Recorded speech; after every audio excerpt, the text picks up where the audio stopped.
Hey, welcome back to the Personality Hacker Podcast. My name is Joel Mark Witt. And I'm Antonia Dodge. We are in the middle of talking about our book that's out now, Personality Hacker, that you can go and get a copy of, finally. It's now published. And we did a Q&A session last night with some guests of ours, people that had gotten access to the book. We wanted to do a Q&A and talk about some of the topics in the book and open it up for questions about the content of the book. And what was crazy about last night when we sat down for this Q&A, we opened it up. We said, okay, here's what we're going to do. We're going to talk about the stuff that's in the book. If you've got book questions, go ahead and bring them. We're not going to be able to talk a lot about things that are outside the scope of the book. And yet, in the midst of the Q&A, we had so many people ask about relationship personality type pairings. So in a romantic relationship with a partner of yours, a lot of people are asking, well, what do I do? I'm an INTP. I'm in a relationship with an INTJ. How in the world do we make this work? Or how can we understand ourselves better? And then we had various other types, couples basically asking. So we ended up spending some time answering some of those questions on that Q&A. And we thought, well, let's take some time today and record an actual podcast. Now and actually answer some questions about romantic type pairings. Now we can't actually talk about every single type versus every other single type. There's 16 Myers-Briggs types, and if you multiply that, that's 256 possible combinations of type. And so there's no way we could cover every single part of the type comparisons today. But what we can do, and what we will do, is we're going to talk a little bit about some of the principles. We're going to talk about 4 major principles that we've understood in our coaching practice, in talking about type, in the teachings we've done here at Personality Hacker, that will help you apply almost on a principle level to whatever type you and your partner are. So if you look at these 4 principles, they can apply to all 256 of those type combinations. So that's really what I want to talk about today is romantic personality type pairings and the principles behind them. Yeah, so if you have had questions around this and you feel like there are elements in your relationships, I mean, it doesn't even have to be necessarily like romantic relationships, although that is where our language and our focus is going to lean. It can also be relationships with family members that you're deeply intimate with, or friendships, anything that is a relationship where you spend a lot of time around the other person. But we are going to primarily focus it on romantic relationships. So that's sort of the direction we'll be leading. But don't discount how any intimate relationship can be impacted by or influenced by these 4 principles. The other thing I would recommend is that if you're really serious about this, like if this is something that has been a challenge for you, or you just have a very deep curiosity around this, one of the best things you can do is you can look for the CAR model for your personality type.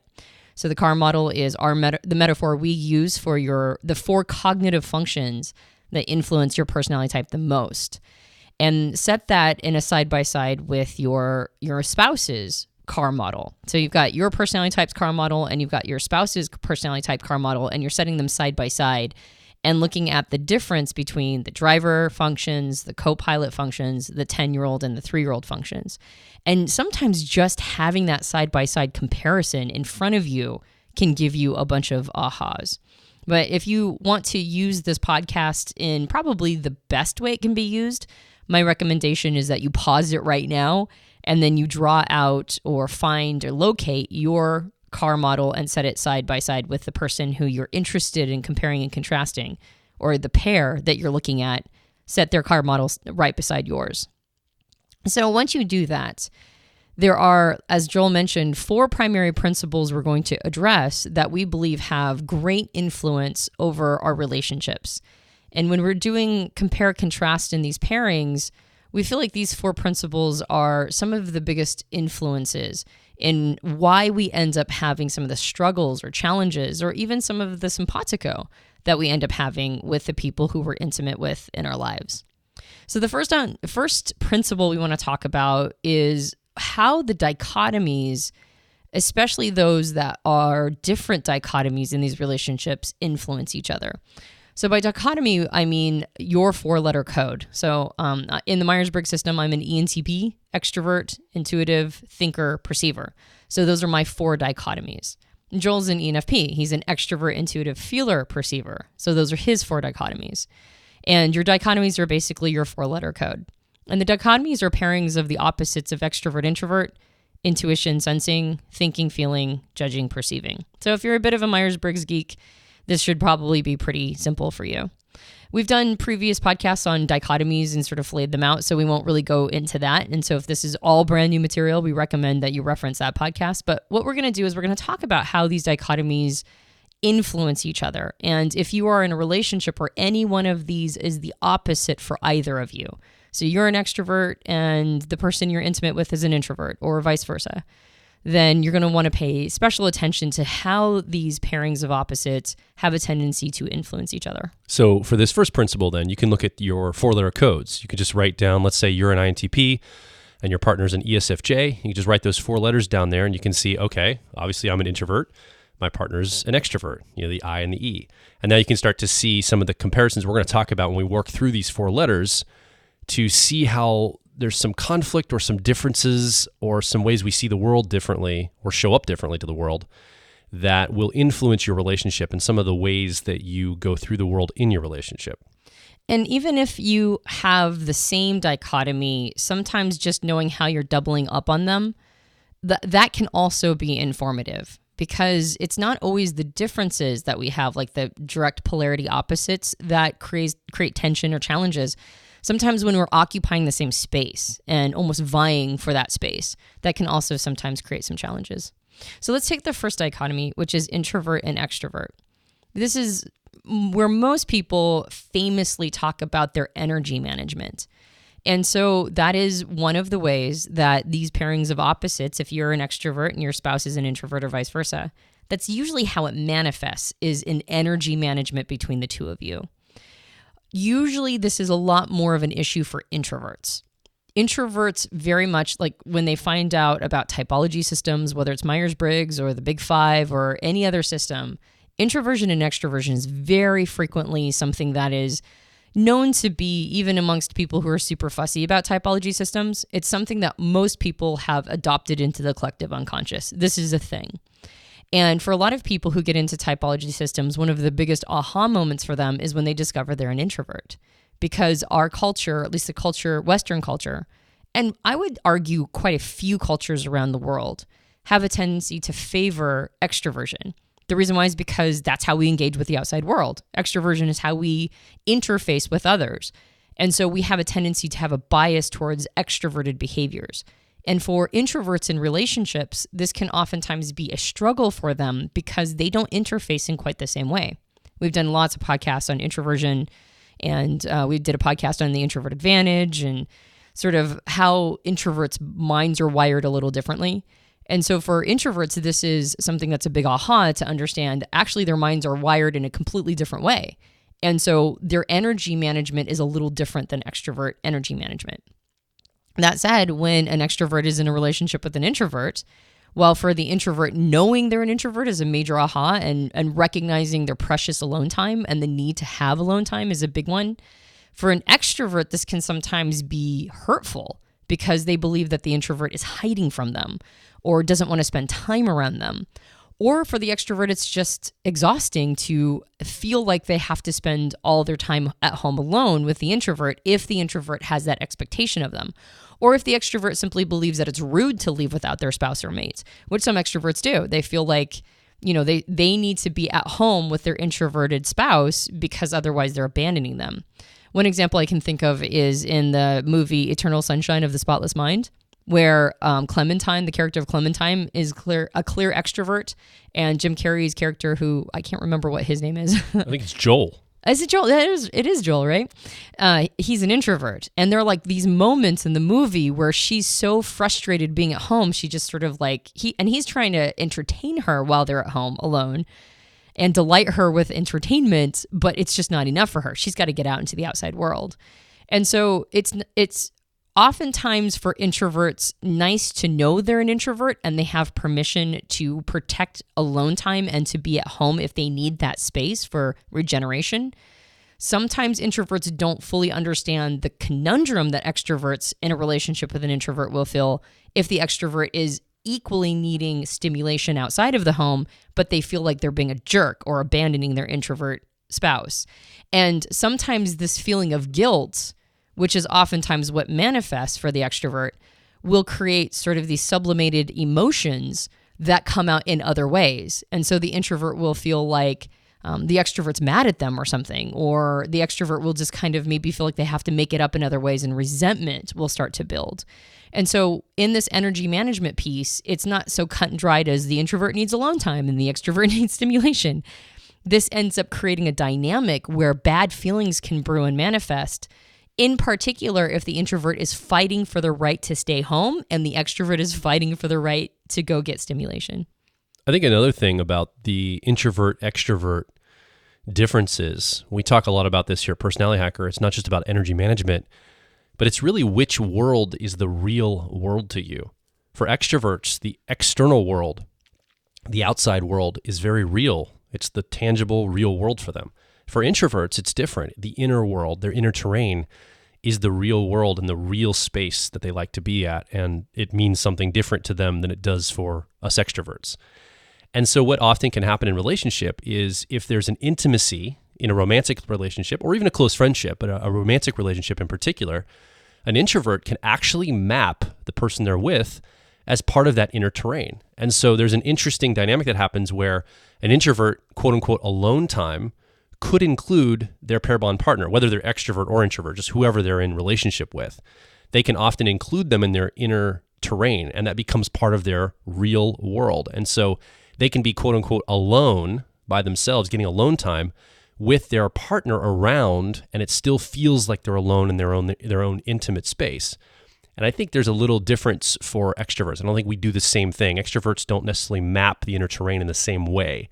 And so there's some differences here that might manifest themselves in relationships and how the different, extroverts or introverts approach a relationship, and how it might feel weird to you as an introvert for the extrovert in your life not to realize, hey, I've got you mapped to my inner world and it's totally cool. You can be here with my alone time. It's okay. And it's just something to take into account as you're thinking through the differences between that in a relationship. Yeah, well, to piggyback on that, one of the ways that can create complications is that if the extrovert is being hurtful to the introvert that has mapped them to include themselves and sort of taken them into their inner terrain, that hurtfulness can be extremely damaging. To extroverts, it might be a little easier when your introverted spouse does something hurtful to sort of go, okay, well, that's just how that worked. So to introverts, they can be more sensitive to the behavior of their extroverted spouse. And not that the extrovert did anything necessarily any worse than an introvert has done, it's just striking them differently. And so it will sometimes appear as if the extrovert has a thicker skin. And in some ways, they kind of do, in the sense that not everything is striking them so close to the bone, so to speak. And so sometimes that can create complications or challenges. And then the other thing is that if an extrovert does map that person, that spouse, to their inner terrain, that's almost worse in some ways, because an extrovert can only spend so much time alone by themselves. They've got to get out and go do stuff. And so because they may have mapped the introvert to their inner world, it makes it even more that they need outside stimulation away from themselves and their spouse. Because that's the whole point, is that the outer world is the world of stimulation, and it's the quote unquote real world. And so to an introvert, sometimes it will be confusing that the extrovert will need to go spend more time away from them because they've become so much a part of their inner terrain. Let's talk about that second letter in your dichotomies, so the 4-letter code you're using. That's going to either be an S for sensor or N for intuitive. Again, this is going to be how you perceive the world. This is going to be how you take in all of the information, all of the learning, all of the perception in your life into yourself to then make evaluations on that. This is how you're perceiving your world. This is a dichotomy that we don't really see a lot of people talking about as a leverage point in the differences. I think there is awareness around, okay, there's a percentage of intuitives, I think it's around 25% of the population, a percentage of sensors, which is about 75% of the population. But often there's not a highlight pointed at this to say this is a major disconnect or a major challenge often in relationships. If you have a sensor spouse and an intuitive spouse, or a sensor partner, intuitive partner, this can be not necessarily conflict. I think it's not, there can be conflict here, but often there can be a sense of disappointment or sadness emerging from this dichotomy, because we go through the world seeing the world a particular way, And that is our version of reality. That's how we see the world. And when someone in relationship with us sees the world so radically different from us, it can cause us to feel like there's a distance or something we can't quite get to them around. We're not quite able to fully get into their experience or their heart or their life, so to speak.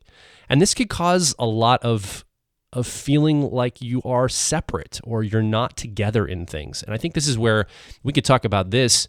And there's some things you can do and some appreciations I think you can have if you're a sensor or an intuitive and you're in a pair bond relationship with someone that's different. I think there's some things you can do to help bridge that gap as best you can. But I think fundamentally, they are fundamentally so different that there is going to be an element that you just simply won't be able to understand fully the experience of the other person. And I think this can cause a lot of sadness in relationships. Just like an introvert discovering they're an introvert can be a major aha leverage point for them. A similar phenomenon happens when an individual will discover that they're an intuitive. Being an intuitive is it's such a different way of looking at life from how most of reality is presented to you that usually the emergent feeling that intuitives have is that they're just messed up or that they're sort of congenital weirdos. Like it's just sort of a situation they have to deal with. When they discover that they're intuitive and there's descriptions for how their brains are wired and that this is not something that makes them broken, but something that just makes them different, that can have as much of an impact on the intuitive as discovering that an introvert is an introvert. It can be a game changer for them. And so for the intuitive sensor pairing, I think the reason why you're using the word sadness, which is something that might not always feel that way to a sensor and intuitive pairing, that sadness is the underlying emotion they're experiencing. Sometimes it can just be frustration or why can't you see my point of view? Or why don't you like talking about the things I like to talk about? Or, sort of like, why do you keep bringing up these fantasies? Or why do you always have to, talk about the mundane or whatever, however it manifests for the conversation. The reason why it's sadness is that, like you mentioned, there's a distance. There's a distance that happens when you're used to playing in a certain sandbox and the other person can't quite reach your sandbox. We can, on some level, sort of understand the need for alone time when we're extroverts. And when we're introverts, on some level, we can understand the need to get out and experience the world. We'll talk about thinking and feeling next, but on some level, we recognize that we're all emotional creatures and also we are rational creatures. And on some level, we also have a desire for organization and for freedom, which we'll talk about in the judging-perceiving dichotomy. But because we're not really trained as a society to think in more intuitive terms, this one is a challenge because some sensors simply cannot understand why there's an intuitive need. It's just something that they don't get because our culture, almost like it skews towards the extroversion, it skews massively towards sensors. And so there's this part of the sensor-intuitive relationship that creates an almost film around the intuitive or even around the sensor. Intuitives are raised in more sensory culture, so on some level they kind of get that this is how things are quote-unquote supposed to work. But on some levels it's very difficult for intuitives, especially intuitives that lead with an intuitive function. It's sometimes difficult to understand the point or purpose of a sensory mindset. And because the intuitive has been marginalized or sometimes even punished for the intuitive part, the tendency is to double down on it and to get an attitude about being an intuitive. So on one side, you've got a sensor who doesn't understand the point of intuition. And on the other side, you've got an intuitive who's fighting for the right to be an intuitive and will sometimes castigate the sensory mindset, forgetting that both are required and necessary. So the sadness can come in this sort of almost inability to reach each other. How do you bridge that gap, like you mentioned? How do you engage and interact? It can feel like being on two sides of a stream and almost barely being able to touch each other's fingers, but not quite getting there. And so this can create a feeling of disconnection and distance. And that's why sadness is the emotion that is underlying all of it, because it feels like it can interrupt intimacy. the inability to quite sort of touch each other's fingers across that stream can make it feel like, well, how do we create true intimacy if we can't quite get into each other's mindsets? One thing that I've seen some couples do in their relationships is they almost see the relationship as a third entity. We've talked about this and we've talked about relationships before. And inside that third entity, there's two elements. And if you looked at it that way, if the relationship is a whole unit, one element is really good at understanding the sensor aspect, and the other element is really good at understanding the intuition aspect. And if you could almost see each of you as an extension of a bigger part, I think this is one way that sensor and intuitive couples can help bridge the gap. Is it's a sense of like, wow, they've really got an area covered that I don't really have A, maybe interest around, B, any kind of technical know-how or proficiency around this. Like they've got this covered. They seeing an aspect of the world that I just don't see. And I really like gratitude is the emotion that I think you could replace sadness with, is gratefulness. Like I'm kind of sad that maybe I can't be super intimate in seeing the world the same, but man, am I glad that our relationship as a unit outside of ourselves has these two elements. And one of those elements is covered by my partner, who sees the world on their terms that I just don't have that same perceptive ability. And that gratitude, that appreciation, I think can go a long way to help create intimacy out of the differences rather than trying to find intimacy within a connection point that just can't be had if that splits there. Does that make sense? Yeah, absolutely. And I would say that we have a tendency to conflate intimacy with agreement. That's correct. But I think intimacy is actually done through conflict. Yeah, exactly. And so one of the challenges we have in the modern world is that we're always looking for people to agree with us and to take the same position. So sometimes we have a challenge in conflating, similarity with intimacy. And like you mentioned, intimacy can be created through dissimilar things by appreciation and gratitude, and recognizing that we don't actually have to always see things the same, but we can still have that deep love and appreciation, and building that bridge of those two parts of the stream where you're barely touching each other's fingers. The bridge is the bridge of gratitude. And you might never actually be able to visit the other side of the stream, so to speak. You might never actually be able to occupy that. But if you're still focused on each other and you meet each other on that bridge of gratitude, then the differences actually become profound and beautiful. So let's go to the next dichotomy of thinker and feeler. And so thinker and feeler is the challenge with being a thinker or feeler is that there's a lot of societal expectations that come on us, either in suggested gender roles or just in suggested roles in general. And the thinking and feeling dichotomy, which informs how we're making decisions and our decision-making function, or what's called our judging function, the thinking-feeling split is what informs how we're fundamentally going to decide what's important and what's not important. So you could see that having this as differences can sometimes be a real challenge, because this is where couples make choices on what to prioritize in their lives. Where are they going to focus on as a couple? How are they going to raise their kids? What school are they going to send them to? How are they going to decide about, sort of the religion of the family or the ideology of the family? All of these get informed by our decision-making. Our decision-making is the part of our minds that live in the world of shoulds. We call it the shouldness of all things. And so when it comes to having very different perspectives on how things should be playing out, that's where you get a lot of tension between thinking and feeling.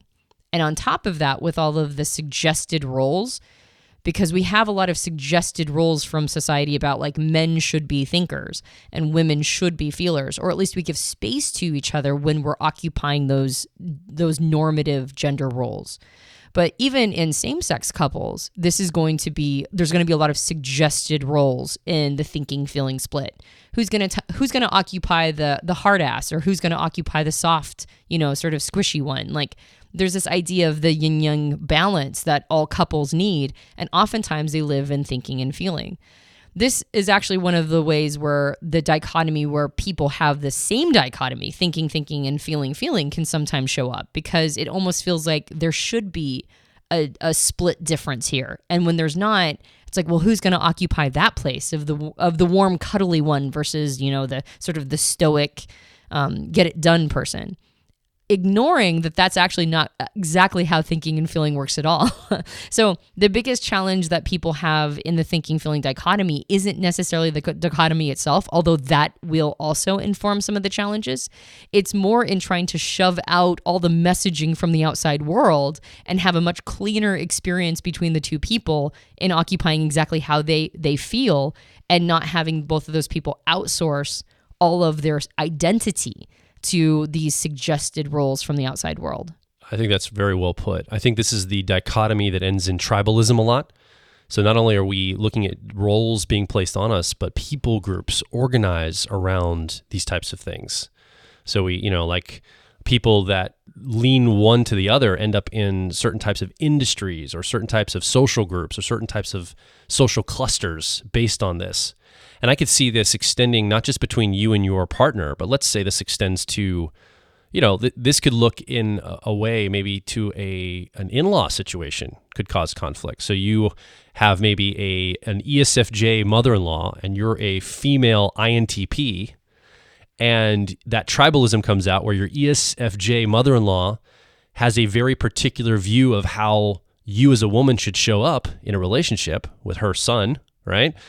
And all of a sudden you've got this tribalism or this viewpoint projected onto you of how women should behave, feeler women. And this, ESFJ is a feeling primary woman. So she's going to be very much in her feeling space. And now you as the INTP woman are going, well, that's not how I don't really identify with that whole social group that strongly identifies with extroverted feeling or harmony, what we call, what we've nicknamed it here in Personality Hacker. And so this could be a disconnect, not just between you and your partner, but possibly in-laws or the other people that are going to, on a very, not just society projecting gender roles onto you or certain roles onto you, but even people in your family or extended family that project that onto you because it's this tribal.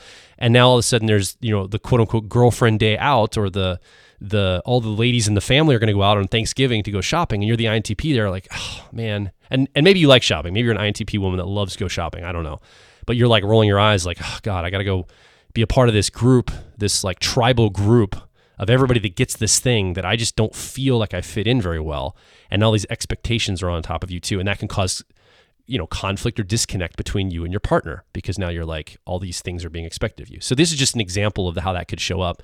And I think this can definitely cause tension and conflict. And also, I think you made a really good point, Antonia, that it's not just differences, like a feeler and a thinker in a relationship, but if there's two of the same type, so two thinkers in a relationship or two feelers in a relationship, you're doubling up on what you prioritize or what the should, quote unquote, should statements are.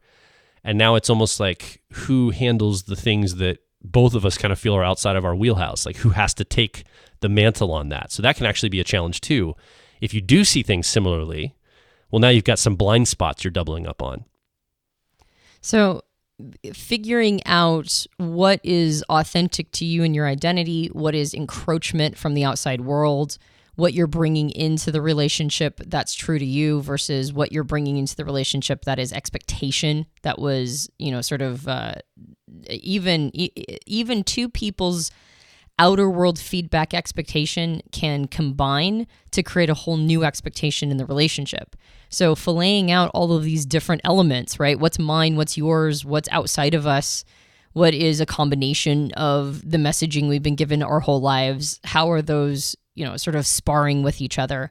One of the best ways you can get through that is to do a deconstruct, right? Like just kind of figure out what's actually happening here and bringing sort of an awareness to how much societal roles and suggested roles can be influencing this particular dichotomy is very powerful.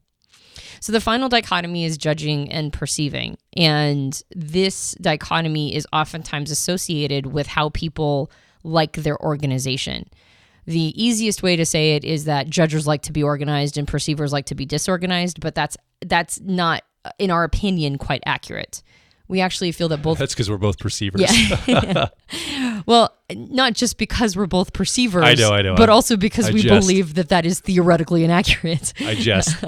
Well, the theory that we take is that both judgers and perceivers like to be organized, and they both like to have freedom. It's just which world they prefer that in. Judgers like outer world organization in order to have an experience of internal freedom, and perceivers like to have external freedom or the ability to improvise in order to have, but in order to have that, they need to have internal organization and structure.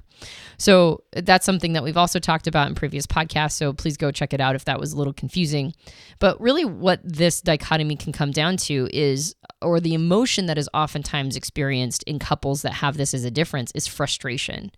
It's who gets to decide how organized things are and where they're organized. The frustration for a judger can be that the outer world needs to have a lot more structure than they're experiencing from their perceiving spouse. And for the perceiving spouse, sometimes the judger will feel to be almost sort of controlled by their environment more than the perceiver would appreciate, because the perceiver wants to be able to stay strong in their identity more than they want to have an outer world of structure. They'd rather have their inner world structured in a way where they understand who they are. And so if something feels like they're dancing to somebody else's puppet strings, that is unacceptable to the perceiver. And so they prioritize something a little differently than the judger does. So oftentimes the arguments will be from the judger's side that the perceiver is not honoring their time or their organization or something to that effect, like try to get more on the schedule, etc. Whereas the perceiver will sometimes feel that the judger is dancing to the tune of other people's fiddles outside of the relationship. And the perceiver will find that to be out of integrity with themselves, or they'll take exception to it. So both styles, this is not just the judger being upset with their messy perceiver challenge. It goes much deeper than that. The perceiver will also take umbrage with the judger based on a set of criteria that could be baffling to the judger. So understanding how this dichotomy works on its foundational level will also help inform the kinds of arguments that are happening between the two. And also, just like we talked about with the thinking and feeling, sometimes if there's two perceivers in a relationship, like myself and Antonia, we end up doubling up on some of our weaknesses around, for example, external organization. If you looked at our car, it's not always the most organized. And we typically have a cycle of like getting our house organized when guests are coming or when people are visiting, or we have like we get overwhelmed by so much like clutter on surfaces and things. We're like, oh, we got to clean today. And then we'll furiously clean and pick up and organize. And we don't have much of a routine around it. And so we double up on our weakness around organization. If you're two judgers, you might double up on your organization as well. Maybe you have everything. I know my aunt and uncle are so structured in their lives. They're both IJs in the Myers-Briggs system. They're so structured that, and they'd never break from their routine. When somebody flies into town to visit, they can't even be bothered to take time off to go to the airport to pick them up to come to their house to visit. Like you basically, when you visit them, you fit into their schedule. So they don't have enough ability to pivot or be free in the moment when something outside of their routine happens. So now they've doubled up and they've lived their lives. I think they've been married 50 years now. They've lived so long together that they have this habit of not breaking their structure routine. So I think that doesn't, from my opinion, serve them well. It limits the opportunities of them to be able to host people or just to be able to go pick up their relatives at the airport, right? So there's things that can happen when you have two of the same in a relationship together. You tend to have blind spots you're just not aware of, or you reinforce sometimes bad habits with each other because you both get them, right? You understand the habits. So it's like, why would I call the person on that? I totally do it the same way. So I think that's something else to watch out for in a pair bond relationship. Yeah, like sort of the rigidity of two judgers versus the too open-endedness of two perceivers. And there's a challenge too with perceivers, or at least in our relationship, sometimes we'll actively fight or punish the other person for trying to get more organized in ways that are hard to observe. Like take, for example, if one of us has scheduled something in an attempt to organize our lives more, but it gets in the way of a spontaneous need, then the person will be upset with the other person for having scheduled that because it didn't afford enough freedom for us to be able to, You're talking about me, right? No, I've done it to you too. Actually, I've scheduled something, and you did this like last week. You scheduled something with the car, and I'm like, we got this. I need to be able to do this video thing, and you're like, well, sorry, I'm trying to organize getting our car oil changed. Mm-hmm. Yeah, and I was all frustrated. Yeah, but the opposite has happened too. So then, when we try to do something that is outer world organization, The fact that it removes our ability to do something spontaneous frustrates the other person and we get punished for it. And the same thing I think what can happen to two judgers is that their life is so routinized that when the other person tries to include some spontaneity or some improvisation in there, the other judger will punish them for that.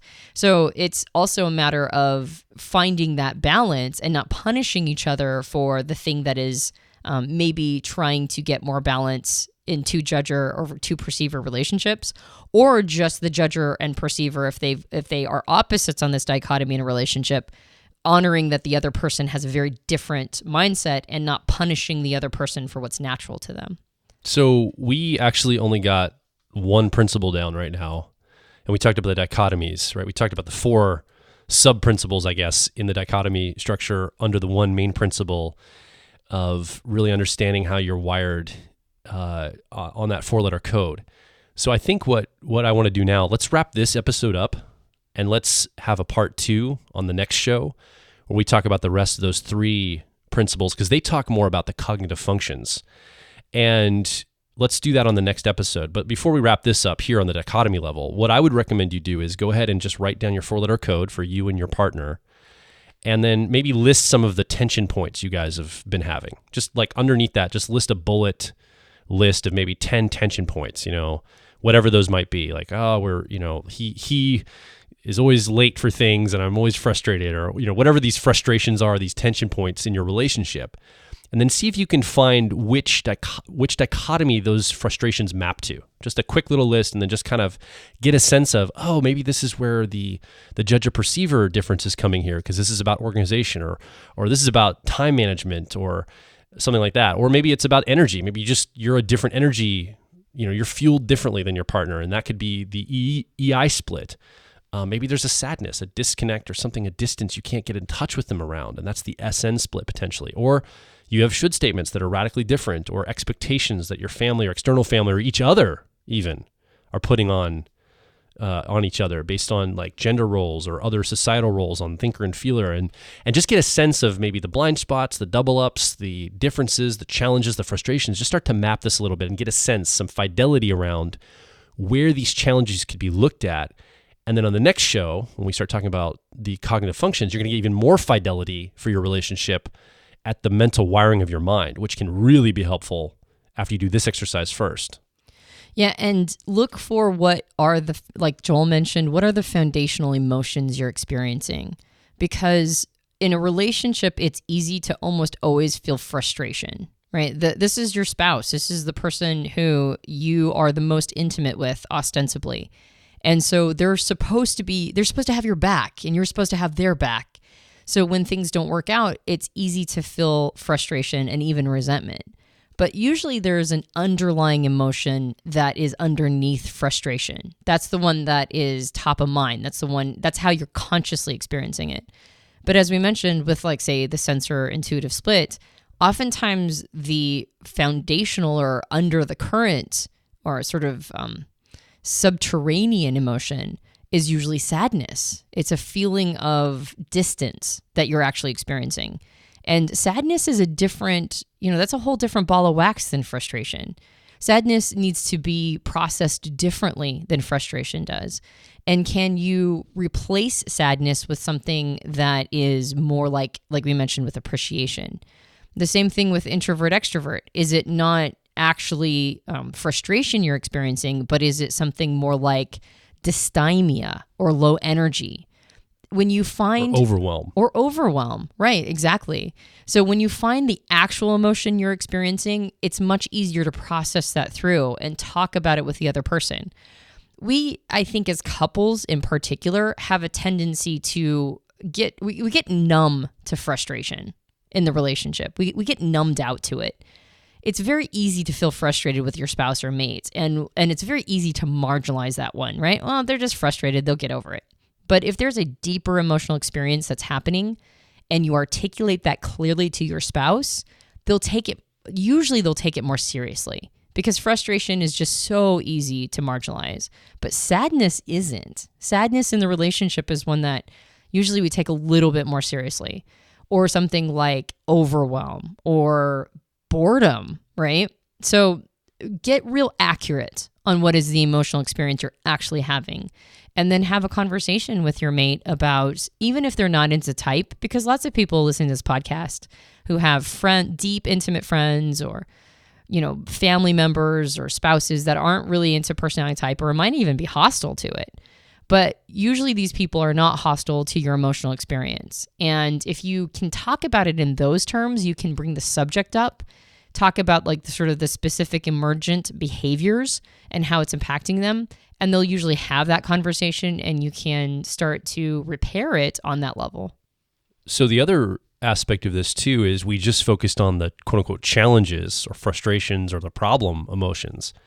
The other thing I'd recommend you do is create a quick little bullet list, just see if you can get 10 down, of the gratitude and the things you really love about the other person. So you love the fact maybe you're an introvert and you love the fact that your extroverted partner helps you get energetic, helps you generate the energy to want to go out. And they maybe help do a lot of the heavy lifting when it comes to the social interactions. So you get the ability to go out with them and they do a lot of the socializing and they help articulate things and they help run cover for you just to have a little bit of breathing room when you're out and about. And you really appreciate that. You're really grateful for them. And so if you can find the other pieces that you're grateful for and then match those up to the dichotomies, this can be powerful too to create a sense of deep appreciation, gratitude, and love for your partner, which goes a long way to continue building that intimacy and that relationship, that powerful relationship that I'm guessing you actually want. Yeah, or like an intuitive with a sensor spouse, who the sensor just takes care of so much for you, right? Like so many things you don't want to have to think about. And I've heard that so many times that intuitives that are in a relationship with a sensor have deep appreciation for the sensor's ability to take care of them. Or a sensor that has deep appreciation for the intuitive's sort of crazy, wild ideas that are kind of fascinating and keep life interesting in some ways. So yeah, exactly. I think that's a fantastic idea. Don't just bring problems, also bring the positive to your spouse. The gratitude, access points of gratitude, I think are really, really key for a relationship. And then express those. If you're able to express them to your partner, that can go a long way by letting them know the things you appreciate about them. Now that you have some more understanding of the dichotomies and how they might be different, expressing that to them can go a long way to continue building that intimacy. So it's very powerful. So we've been doing a lot of talking. What is your story? What has been your experience? You've been listening here with us. You've been listening along and probably matching your personality with the person you're into a relationship with. And you're starting to see some of the differences, some of the similarities, some of the tension points, some of the gratitude. We want you to come over to personalityhacker.com and share your story of your relationship and the person you're in relationship with. What has been going on for you? What are some of the things that have been ahas in listening to this? What are some of the differences? What are the frustration points that you're like, now I see why that's a frustration, and here's what I'm going to be doing about it. Here's how I'm going to be addressing this. Or I actually have some question about how to address this. How do I go about making this difference work for us? Because there is some sadness there, or there is some frustration there, or I have tons of gratitude here, and here's why. I just want to say that my partner is amazing because of X, Y, Z. Come share your story at personalityhacker.com directly below this podcast. Let's get a conversation going with the community. You can also join our Facebook group, facebook.com/personalityhacker, and also find us on Twitter, twitter.com/personalityhack, HACK. Yeah, we're on Instagram too now. We are. Or at least we're trying. You can find us there. You can find us on Instagram. We're trying to keep up with it. We'll keep pumping more out. Keep pumping more out. On the IG stories. That's right. Of course, if you enjoyed this podcast, you can subscribe to us on iTunes and various Android platforms. And our book is out, so please feel free to go check out a copy. You can get a copy on Amazon, Books A Million, Barnes & Noble, major retailers, and your local bookstore. If you want to go check that out and they don't have a copy, just request it from them, and then you're buying from local bookstores, and we like that too. Yeah, that would be really helpful to support local places that have literacy, right? And we would love to get a copy of this book into every library, every school library, high school library, and every public library around the world, really. So if you are able to get a copy and donate it to your local library, imagine the access to this kind of information that would be for people in your community and the kids that are growing up in school, in your high school or your middle school in your town. Imagine the power it would be for them to understand themselves and others. So we'd really encourage you to do that too, because that would be something that would be a dream of ours to have access to students and people in communities. My name is Joel Mark Witt. And I'm Antonia Dodge. And we will talk with you on the next Personality Hacker podcast.